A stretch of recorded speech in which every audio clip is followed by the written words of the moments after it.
Slot makineleriyle ilgili bu ilk videomda slot makinelerinin tarihçesi ve günümüze nasıl evrilerek geldiklerini inceleyeceğiz.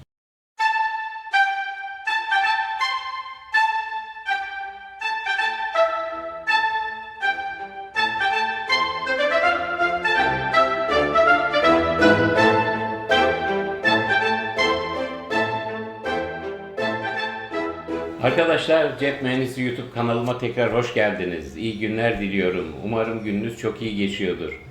Başlarken sizden iki ricam olacak. Eğer bu tür videoları yapmaya devam etmemi istiyorsanız, devamların gelmesi konusunda beni motive etmeyi arzu ediyorsanız ve gelecek bu tür videolarımdan da haberdar olmak istiyorsanız lütfen beğendim butonuna basınız ve kanalıma abone olup bildirimleri de tümü olarak işaretleyin. Peki nerede, nasıl ortaya çıkmış bu slot makineleri? Öncelikle slot ismi özellikle eski makinelerde metal paraların veya jetonların makinelerdeki deliklerden yani slotlardan içeri atılmasından geliyor arkadaşlar. Peki kim tarafından ve nerede icat edilmiş bu slot makineleri acaba? Nerede sorusunun cevabı Amerika Birleşik Devletleri. Kim sorusunun cevabına gelince Kızılderililer icat etmemiş arkadaşlar. İcat eden hangi millettenmiş? Bir Alman göçmeniymiş. Şaşırdık mı? Ben şaşırmadım. Slot makinelerini icat eden August Charles Fay 1862'de Almanya'da 16 çocuklu bir ailenin en küçük çocuğu olarak dünyaya gelmiş. Ve 23 yaşında Amerika'ya göç etmiş ve San Francisco'ya yerleşmiş arkadaşlar.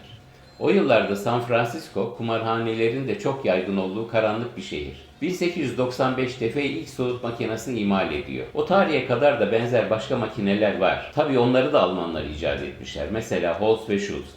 Ama Fay'in makinesi ilk defa içine bir slottan jeton değil para atılan ve kazanç olması halinde de bir üçüncü şahsın ödemeyi yapması yoluyla değil, makinenin direkt kendisinin kazanılan parayı para olarak verdiği bir makineymiş. Bugüne göre basit sayılacak 3 makaralı ve her makarada 10'ar sembolün olduğu bir makine. Makara ile de dönen çarkları kastediyorum arkadaşlar. O tarihlerde makaralardaki semboller ya yıldız, ya atnalı ya da iskambil kağıdı olurmuş. Büyük ikramiye ise yan yana 3 adet Liberty Bell yani özgürlük çanıymış. Özgürlük çanı arkadaşlar Amerika Birleşik Devletleri'nde Philadelphia şehrinde bulunan ve özgürlüğün simgesi olan kırık çanın adıdır. Bu çan 1776'da Özgürlük Deklarasyonu'nun okunması ve imzalanması sırasında 7 defa çalınmış. Belki de slot makinelerinde sıkça kullanılan, uğurlu kabul edilen 7 sayısı da buradan gelmiş olabilir arkadaşlar. Bu slot makinesinin bir görselini sizin için ekliyorum. 1900'lü yılların başında kumar bazı eyaletlerde yasaklanınca kuruluşlar slot makinelerindeki makaralardaki sembolleri çilek, limon, portakal ve benzeri meyvelerle değiştirmişler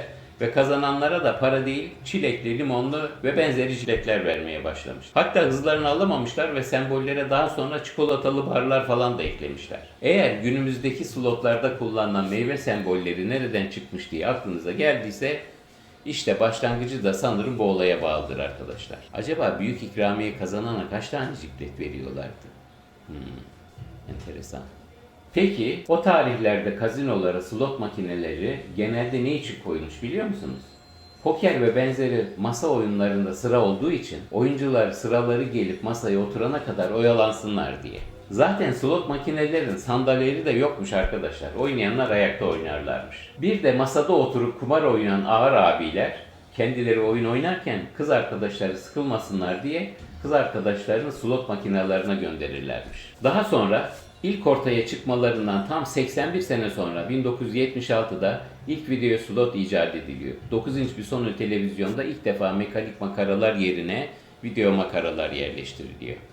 2008 yılında ise yeni kazino oyun teknolojileri ve kazino oyunları üzerine yapılmış bilgisayar programları ve de bunlara ilaveten kazino işletim programları devreye giriyor. Kazinoların verimlilikleri artıyor ve kazinolara giden oyuncu sayılarında ciddi artışlar meydana geliyor. Ve dolayısıyla da bu endüstri günümüze kadar büyüyerek gelmiş oluyor arkadaşlar. Slot makinelerindeki mekanik makaralar aslında çok sıkıntılı bir olay. Bir kere devamlı bir şekilde bakımların yapılması gerekiyor. Sık sık arıza veriyor ve makara sayısını da arttıramıyorsunuz. Çünkü içerideki mekanik düzen çok komplike bir hal alıyor. İkramiyeler konusunda da sıkıntılı bir durum var. Büyük ikramiyeler koyamıyorsunuz çünkü hem makinelerdeki makara sayısı hem de her makaradaki sembol sayısı belli. Yani üretici ve oynatan açısından çok kısıtlı bir hareket alanınız var. Burada size eski bir slot makinesinin içinin fotoğrafını ekliyorum ki işleri nasılmış görebilirsiniz arkadaşlar. İşte 1976'dan sonra bilgisayarların işin içine girmesiyle bütün bu eski problemler çözülmüş ve gündemden kalkmış. Günümüze geldiğimizde ise bilgisayar teknolojilerinin ve programlama tekniklerinin ilerlemesiyle ortaya son derece göz alıcı, özel ses ve görüntü efektlerine sahip komplike slot makineleri çıkmış durumdadır. İşlerini açıp bakarsak neredeyse bir bilgisayarıyla aynı olduklarını görürüz arkadaşlar. Artık dönen makaralar yerine yeni slot makinelerinin kalbi olarak tanımlayabileceğim 1984 yılında icat edilmiş ve 1994 yılında slot makinelerinin içine girmiş olan RNG yani Random Number Generator ismi verilen bilgisayar çipleri veya programları, jetonların yerine ise de elektronik kredi kullanılıyor. Random Number Generator için kullanılan Türkçe karşılık ise rastgele sayı üretici. Peki bu Random Number Generator'lar yani rastgele sayı üreteçleri slot makineleri için mi icat edilmişler? Buna büyük bir hayır ile cevap verebiliriz arkadaşlar. En geniş kullanım alanı istatistiksel örnekleme, bilgisayar simülasyonları ve kriptografidedir. Bu rastgele sayı üretici adı verilen bilgisayar çipi veya programının tek görevi isminden de anlaşılabileceği gibi rastgele sayı üretmektir arkadaşlar.